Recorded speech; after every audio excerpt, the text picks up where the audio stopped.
কি বলবেন কি? না আপনি কি বলবেন বলেন। বলেন।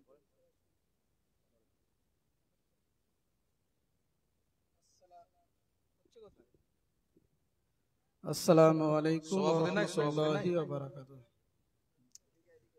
কমিটির অনুমতি নিয়ে এসেছি। না বক্তব্য দেব না, বক্তব্য দেব না। আমার কথা শুনেন। আমি না লিখিত আকারে প্রশ্ন দিতে পারতো কিনা শুনেন। আমি কমিটির কাছে একটা দাবি করেছি। আরে কথা বলতে দিবেন তো আপনি নাকি? আপনি বসেন না, এখানে বসেন। আমার এখানে বাড়ি, গ্রামে বাড়ি। প্রশ্ন করতে চান? আমি একটা শুধু কথা জানতে চাই।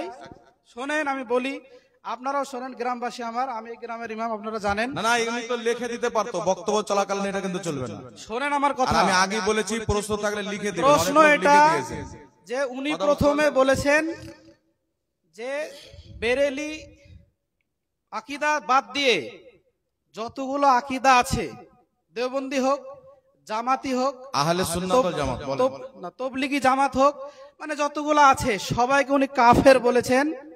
এই ব্যাপারে আমি প্রশ্ন করতে এসেছি যে আমরা যারা বলেছে যে আল্লাহ মিথ্যা বলতে পারে। না আপনি একত্রে সবাইকে বলেছেন, এটা অন্যায় করেছেন আপনি। ইসমাইল দেহলভী আপনি মানেন? শোনেন, ইসমাইল দেহলভীর যে কিতাব সেটা আমি চোখেও দেখিনি, তাহলে আমি কি করে কাফের হব বলেন? তো আপনি কাফের নয়, তাহলে আপনি জমাতবদ্ধ ভাবে কেন বলছেন? না জমা ভাবে কাউকে কাফের বলা যাবে না। উনি বলেছেন যে পুরো দেওবন্দি, পুরো আহলে হাদিস, পুরো তাবলিগি জামাত সবাই এই আকীদার লোক, অতএব সবাই কাফের। এটা আমি বলেছি? এটা বলেছেন সবাই বলেছি যে কথা বলবেন। যে পাবলিক, এক মিনিট দাঁড়ান, যে পাবলিক আপনার ভ্যান চালায়, শরীয়ত সম্পর্কে জানে না, রাস্তাতে ফল বিক্রি করে খায়, ও তো আকীদার ব্যাপারে জানে না। আমি আপনাকে ওটাই বলছি, আপনি জিজ্ঞাসা করেন না। বেশিরভাগ মানুষ আকীদা বোঝেই না, আকীদা বোঝেই না। জিজ্ঞাসা করেন, আপনি জিজ্ঞাসা করেন না। আমি বলে দিচ্ছি মূল বিষয় এটা। আপনি আমি ওনার সাথে বলে দিচ্ছি, জায়গায় তো না, কোথায় বসে দাঁড়ান, আপনারা নিচে বসেন, দাঁড়ান যেন না। আরে মাইকটা বন্ধ করুন, আপনার সাথে আমি কথা বলছি। আপনি মূল বিষয় বলেন। দাঁড়ান আমি কথা বলছি। মাইকটা নিছেন কেন? আপনি বিষয় বলেন, আপনি মূল বিষয় বলেন। এই দাঁড়ান, কে কথা বলি না, দাঁড়ান। বলবো এই আপনারা বসেন না, আপনারা বসেন। আরে আপনারা বসেন না গো, জাতামাতা বসেন, কথা শুনেন। এটাও তো একটা কথা নাকি? আমি কাফের হয়ে যাবো, আমি মেনে নিব? না আপনার কথা বলেন, আপনারা বলেন, আমি যদি কাফের বলে আমাকে মেনে নিব? এটা আপনি মিথ্যা বলছেন। সবাইকে ঢালাও ভাবে কাফির বলা হয়নি। হ্যাঁ, সবাইকে ঢালাও ভাবে কাফির বলা হয়নি, অতটা আমরা বোকা নয়। আরে আপনি জিজ্ঞাসা করেন, আপনি জিজ্ঞাসা করতে পারেন। আরে চেয়ারে বসছেন, আপনি সামনে চেয়ারে বসতে হবে, আপনি এখানে আসেন। আপনি বলেন, এক মিনিট, আমি কথা বলছেন আপনি? হাত দিতে পারবেন আপনি? না, আমার গায়ে কেন হাত দিবেন আপনি? আপনাকে টর্চার করে হাত দিচ্ছেন না। আমার গায়ে আপনি হাত দিতে পারেন না। বলুন, আপনার আপত্তিটা বলুন, আপত্তিটা বলুন। এই শুনেন, আমি আপত্তি বুঝে গেছি, ওনাকে বলছি আপনি বসেন, আমি বলছি বসেন। আমি বসতেও দিছেন আমাকে, দাঁড়াতেও দিছেন না। আপনি দাঁড়িয়ে থাকেন। এই শুনেন, আমার কথা হচ্ছে, আমার দিকে লক্ষ্য করেন একটু, আপনারা শুনছেন? আমার কথা হচ্ছে, যারা বলছে বা লিখেছে যে আল্লাহ মিথ্যা বলতে পারে, তাদেরকে আমি কাফির বলেছি। আর যেই ব্যক্তিরা এইগুলো জিনিস লিখেছে তাদেরকে সমর্থন করে, তাদের দলে চলে আহলে হাদিস, দেওবন্দি এবং তবলিগি জামাত। উনি বলুক যে আমি ইসমাইল দেহলভীকে মানি না, বলুক। উনি বলুক যে ইসমাইল দেহলভীকে মানি না, বলতে পারবে? না এখানে ঝামেলা অশান্তির কোনো ব্যাপার নাই, ওনার আপত্তিটা বলুক না।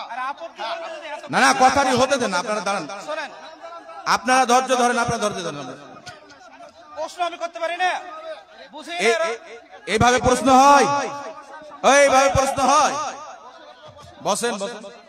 আরে বসবেন তো, দাঁড়ালে কি করে হবে? হ্যাঁ, আপনি বুঝতে পারছেন না? এই শুনেন, কথা শুনেন। কথাটা হচ্ছে, আসসালামু আলাইকুম ওয়া রাহমাতুল্লাহি ওয়া বারাকাতুহু। আপনারা একটু শান্ত হন। আর যদি আপনি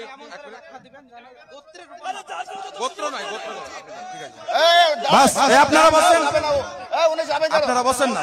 দাঁড়ান, সমস্যা নাই, সমস্যা হয়েছে, সমস্যার সমাধান হবে। উনি আছেন, ওনাকে যেতে দিচ্ছেন কেন? দাঁড়ান না, বসেন বসেন। আরে হাত দিয়ে ঝামেলা করি না, আপনারা বসেন না ভাই, বসেন। এই শুনেন, আমি কথা বলে এখান থেকে পালিয়ে যাইনি। আর কেউ যদি মনে করেন যে হয়তো আমি ভুল বলেছি, পালাবো কি ভাগবো, এটাও নয়। যদি দরকার পড়ে তো কালকে পরশুর জালসা ক্যান্সেল করে এখানে মুনাজারা করে যাব। নারায়ে তাকবীর, নারায়ে তাকবীর, নারায়ে রিসালাত। আপনারা বসে যান প্লিজ, আল্লাহর রাস্তায় বসে যান। বসেন ভাইজান, বসেন। এই আল্লাহর রাস্তায় আপনারা বসে যান, বসেন না, আপনারা বসেন। আল্লাহর রাস্তায় আপনারা বসে যান না, এই বসেন না। আমি বলছি ভাই, বলছি, আমি বলে দিচ্ছি, সব বলে দিচ্ছি, আমার মাসলাটা আমি বলে দিচ্ছি, আপনি বসেন না, বসেন। শান্ত হন, শান্ত হন, বসেন।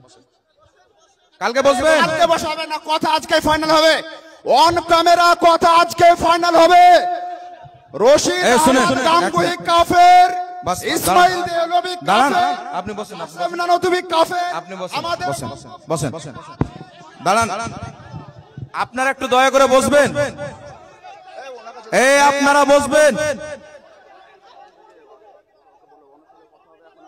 এই উনার সাথে কথা হবে, দরকার পড়লে ওখানে হবে, বলবে কথা উনি। এই আমার বইটি আনতে বলেছিলাম, বই আনা হয়নি গাড়ি থেকে, এখানে বইটি রাখেন। এই আপনারা বসেন, বসেন, আপনারা বসেন। উনাকে যেতে দিয়ে না, উনাকে রাখেন না। এই ভাই, এই কথা এক্ষুনি হয়ে যাবে, উনাকে ডাকেন না, এখন ডাকেন এক্ষুনি কথা। বই চলে এসছে তো এখানে, এখানে বই চলে এসছে, যেগুলো বইয়ের রেফারেন্স দিয়েছি, বুঝতে পারলেন? হ্যাঁ, উনাকে রাখেন, অসুবিধা নেই, রাখেন, বসেন। এই যাক, আপনারা বসেন, বসেন, বসেন, বসেন। আল্লাহুম্মা সাল্লি আলা, বক্তব্য হবে, বসেন, বক্তব্য হবে, আপনারা বসেন, আপনারা বসেন না, বক্তব্য হবে, আপনারা বসেন, বসেন।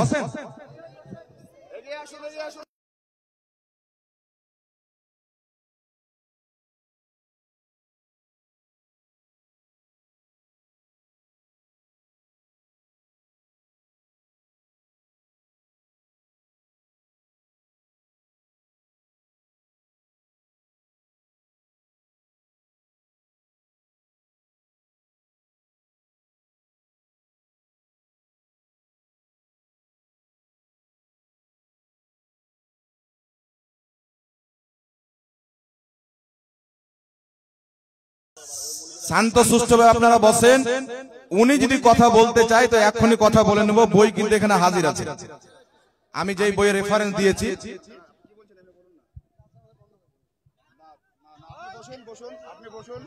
আমি শেষ করে দিচ্ছি। এই ভাই, এই শেষ করে দিচ্ছি, শুনেন। এই আমি যে মাসলাটা বলেছি, আমি যে ফাতোয়াটা বলেছি, ওটা বলে জালসা শেষ করো, তার আগে কিন্তু শেষ করো না। হ্যাঁ,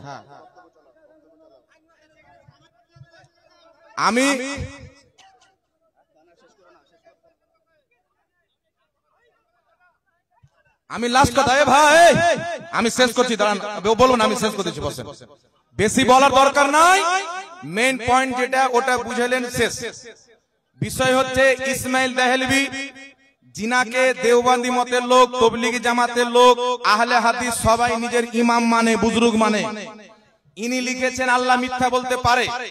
রশিদ আহমদ গাঙ্গুহি দেওবন্দি জামাতের, তবলিগি জামাতের বড় ইমাম, উনি লিখেছেন আল্লাহ মিথ্যা বলতে পারে, মিথ্যা বলা আল্লাহর কুদরতের অন্তর্ভুক্ত। আর ওলামায়ে কেরাম, বড় বড় ইমামরা বলেছেন কেউ যদি বলে আল্লাহ মিথ্যা বলতে পারবে তাহলে সেই ব্যক্তি কাফির।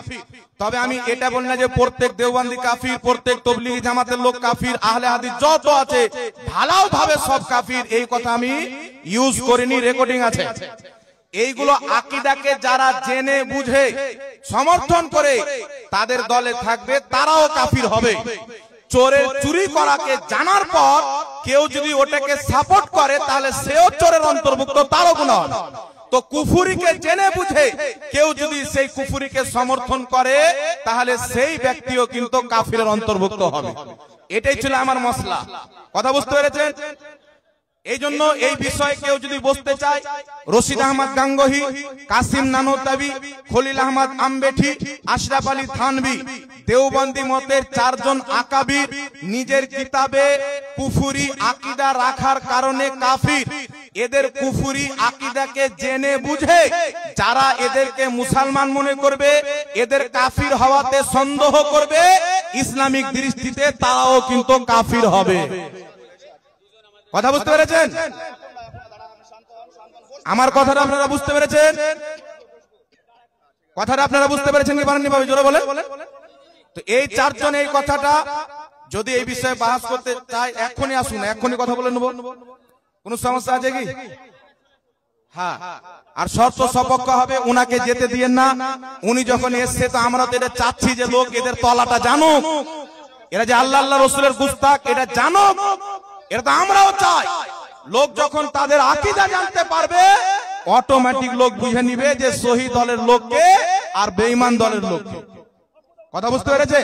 এই জন্য আপনাদেরকে বলতে চাই, আল্লাহ আল্লাহ রসুলের বেয়াদবি গুস্তাখি করলে নামাজ রোজা কিছু আপনাদের কাজে লাগবে না। এই জন্য রসুল পাকের গুস্তাখে দল থেকে তালাক দিয়ে খাজা মঈনুদ্দিন চিশতির দলে থাকতে হবে, বড় পীর আব্দুল কাদের জিলানীর পথে থাকতে হবে। নবী এবং সাহাবী যে দলকে জান্নাতি বলেছেন, যার নাম হাদিস শরীফে আহলে সুন্নাত ওয়াল জামাত এসেছে, ওই আহলে সুন্নাত ওয়াল জামাতের প্রতি যারা কায়েম থাকবে তারাই হবে জান্নাতি। কথা বুঝতে পারছেন? আমার কথা বুঝতে পেরেছে? এই জন্য আহলে সুন্নাত ওয়াল জামাত হয়ে থাকেন আর সুন্নি হয়ে বাঁচেন, সুন্নি হয়ে কবরে যান, তবে কিয়ামতের ময়দানে রাসূল পাক সাল্লাল্লাহু আলাইহি সাল্লামের শাফাত আপনার ভাগ্যে আপনার নসিবে লববে। কথা আমার বুঝতে পেরেছেন কি পারেন না? তো নবীর শাফাত চাই কি চাই না জোরে বলেন? নবীর সুপারিশ চাই কি চাই না? একজন সাহাবী রাসূল পাককে এসে বলেন, ইয়া রাসূলুল্লাহ আমাকে কিয়ামতের ব্যাপারে বলেন। তো রাসূল কায়নাত সাল্লাল্লাহু তাআলা আলাইহি ওয়াসাল্লাম বলেন নামাজ পড়েনি। নামাজ পড়ার পর বলেন কে কিয়ামতের ব্যাপারে জিজ্ঞাসা করছিল কোথায়? ওই সাহাবী এসে বললেন হুজুর আমি জিজ্ঞাসা করছিলাম। রাসূল পাক সাল্লাল্লাহু আলাইহি সাল্লাম বললেন তুমি কিয়ামতের জন্য কি জোগাড় করেছো? তো আল্লাহর হাবিব সাল্লাল্লাহু আলাইহি সাল্লামের কথা শুনে ওই সাহাবী বলছেন, ইয়া রাসূলুল্লাহ আমি বেশি নামাজ পড়িনি, আমি বেশি রোজাও রাখতে পারিনি, তবে আমি আল্লাহ আল্লাহ রাসূলকে ভালোবাসি। রাসূল পাক বলেছিলেন এই দুনিয়াতে যে যাকে ভালোবাসবে কিয়ামতের ময়দানে তার সঙ্গে থাকবে। জোরে বল সুবহানাল্লাহ।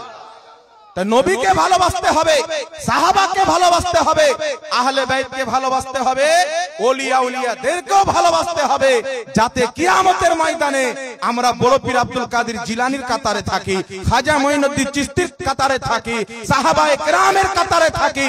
যদি ইনাদের কাতারে থাকি ইনারাও জান্নাতি, আমরাও তাদের বরকতে জান্নাতি। জোরে বল সুবহানাল্লাহ। কথা বুঝতে পেরেছেন বাবা? আর কেউ যারা বলেছে আল্লাহ মিথ্যা বলতে পারে না, আমরা এদের সঙ্গ দিতে পারি না, এদের দলের সঙ্গ দিতে পারি। তবে যারা রাস্তাঘাটে ঠেলা চালায়, কামিয়ে খায়, ধর্ম সম্পর্কে যেই ব্যক্তি জানে না, তবলিগি জামাতে আছে, ওয়াহাবি জামাতে আছে, আকীদার ব্যাপারে কোনো জ্ঞান নাই, এই ব্যক্তিকে কাফির বলা যাবে না, যেহেতু ওই সম্পর্কে জানে না। যারা জেনে বুঝে তাদের কুফরি আকীদাকে সমর্থন করবে, ওইগুলো আকীদা মেনে চলবে, তারাও কিন্তু কাফির হবে। চুরিকে সমর্থন করলে যেমন চোরের মতনই গুনাহ হয়, তেমনি কুফরিকে সমর্থন করলেও সেই ব্যক্তির মাধ্যমে কুফরি হয়। কথা বুঝতে পেরেছেন? কথা বুঝতে পেরেছেন? আল্লাহ পাক বুঝার তৌফিক দান করুক, সকলে পড়েন আল্লাহুম্মা আমিন। তো বিরাদর ইসলাম কথা হচ্ছে, উনি যদি লিখিত আকারে প্রশ্নটা দিয়ে দিতেন তাহলে মাসলা ক্লিয়ার হয়ে যেত। উনি বলছেন ঢালাও ভাবে সবাইকে কাফির বলেছেন, আপনারা এখানে শুনেছেন, আমি ঢালাও ভাবে বলিনি কাউকে। আর ঢালাই ভাবে বলা যাবে না। বাপ যদি চুরি করে বেটাকে চোর বলা যাবে না, মা যদি চুরি করে বেটিকে চোরনি বলা যাবে না। চোর তাকে বলা হবে যেই ব্যক্তি চুরি করবে। আর বাবা চুরি করেছে আর বেটা বেটি মা সবাই বাপকে সমর্থন করছে, বাবা খুব ভালো কাজ করেছো, তখন পুরো ফ্যামিলিটাই চোর হবে। সমর্থন করলে চোর হবে তার আকীদাকে জেনে বুঝে। তো আকীদা যখন তাদের জেনে গেলেন, তো ওই দল থেকে নিজেকে তালাক দিয়ে আহলে সুন্নাত ওয়াল জামাতে নিয়ে আসতে হবে।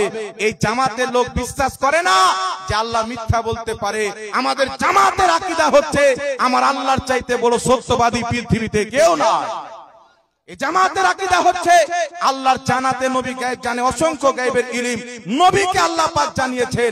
এই জামাতের আকীদা হচ্ছে নবীর প্রতি দুরূদ পড়া যায়, নবীর জন্য কিয়াম করা যায়। আর সর্বপ্রথম কথা হচ্ছে আমাদের আর তাদের তফাৎ হচ্ছে আকীদাকে নিয়ে।